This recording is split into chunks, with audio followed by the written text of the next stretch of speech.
You're listening to the Building Psychological Strength podcast, brought to you by Peak Mind, the Center for Psychological Strength. This is Mindset Minute Monday. I've talked quite a bit on this podcast about the notion that each of us has a limited store of energy each day. I mean, even at our best, we only have so much capacity. However, we have a tendency to add to our list without keeping that limited capacity in mind. And then we're surprised when we start dropping balls. So here's my challenge. Next time you add something to your list of responsibilities, take something else off that requires an equal or greater amount of energy.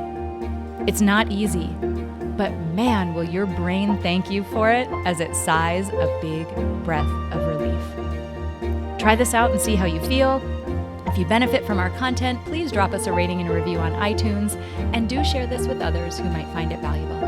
One last thing, Peak Mind is launching a whole slew of valuable resources for businesses and other organizations.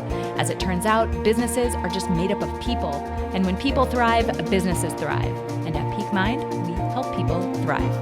Visit peakmindspsychology.com/organizations for more information, or simply click the link in this episode description. We'll see you next week for another Mindset